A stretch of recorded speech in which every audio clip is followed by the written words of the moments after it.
Okay, what we're going to do now is we're going to make a new weapon. This is the next weapon we're going to work on. I'm going to use the spline tools to actually build it. So what I'm going to do is start with my Gladius 01, and I'm going to go ahead and save this as, and I'm going to name this Machete. What this guarantees is that the settings, the scales, the image size, the weapon size will all be about relatively the same size, and that'll help things be consistent. The more you go through these processes, no matter what tools you're learning, it's better to create a template and build off of it. As an example, just to say, the website I'm using for this class, had I actually used the buttons on the first page and built them first, I could have copied them to all the other pages. Instead, I have to go back and insert them. So I'll have to put these in here, and that's annoying. So if you start with a template sooner and know what you want, it's easier to carry that and make changes as you go forward. So let's go ahead and get started. So I'm going to open up Material Editor, which we did not do the first time. We just dragged and dropped. And I'm going to go ahead and use the eyedropper, click on our little image here. I'm going to click on that bitmap, go find our new weapon, which is in a different folder. Okay, I have it here. I had to move it from another folder, so we'll use that. It's the exact same size as the Gladius color. We're just using Machete now. So I put it on there, and now I just go ahead and close that. It's applied to this. Ooh. So let's go ahead and get our scene set up.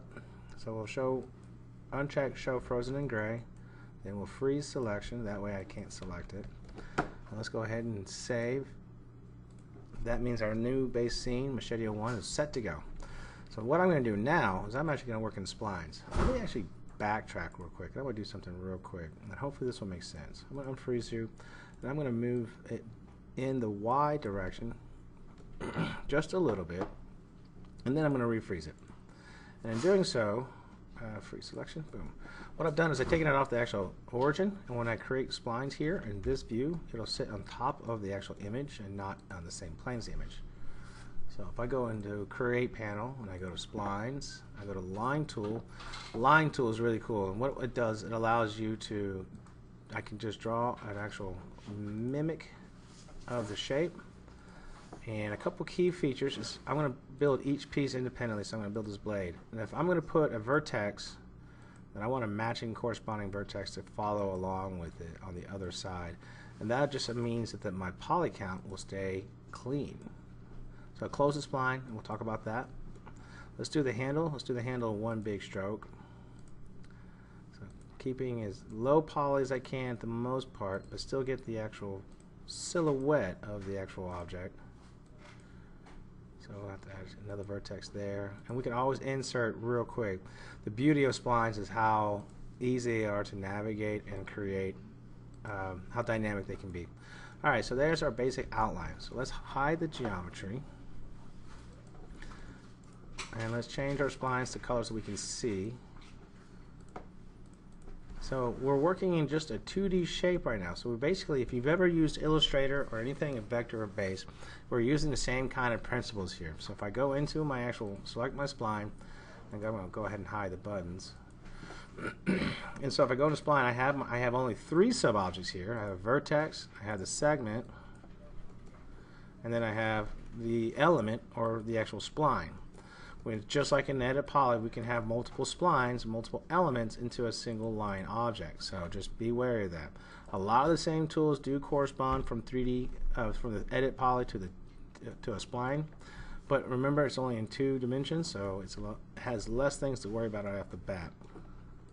Once I've got my base object set up, what I can do from here is I can actually convert it to a 3D object by using the extrude function. Now if I go here and see extrude, right now it's just a plain object, but the plane is set exactly the shape of our sword. Whoop, wrong sword. Where'd it go? Well, it's in there, I promise. Let's go ahead and hide it there. Follow the same shape of the sword, so let's go ahead and go forward with that. If I go and change the amount just a little bit, you can see that I've actually started to create 3-dimensional object. Now, a couple key things to keep in mind with this is that if I go ahead and make this obvious, so it's 5 units in the extrusion direction, which is the y-axis right now. Notice that there's no polygons, no geometry on this face. So this is one very large n-gon, and this is also one very large n-gon.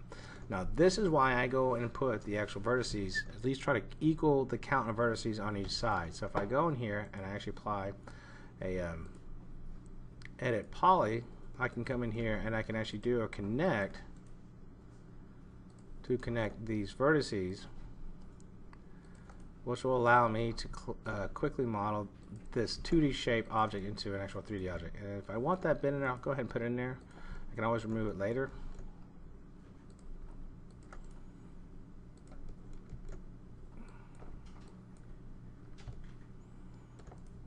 Connect. And we could do a different organization of our object, because if we actually look at the actual reference and how the actual blade is built, we got an actual an edge that concern ourselves here. We have to actually put these holes in here. We got some teeth to put in here. If we look at the actual structure of the grip, we'll have to engage on those as well. But we'll get into that in a little bit. The key thing that I want you to recognize is just how to use a spline to create a three-dimensional object. I'm going to go ahead and select these and just put them back down into a more blade happy space. And at this point I can start kind of playing around with the same kind of tools we've already played around with. So I can use inset, which is I use a lot in here. Just kind of up a little bit. Throw that up a little bit. So now we're starting to get the shape of the actual blade that we want. Now I have that big N-gon right here. It's a tool we haven't shown you yet. I'm going to go ahead and take that face. I'm just going to delete it. And what we can do now is add a new modifier y'all have not seen yet called symmetry. We played symmetry a little bit, but this is where I use it a lot. So let's go ahead and get it to the right axis. So it's on the Z, and then I can move the gizmo and kind of get a sharper, a thinner blade here. And this is the beginning of how we actually will start modeling more complex blades. And we'll get into more later. I just want to give you an introduction to what the splines are.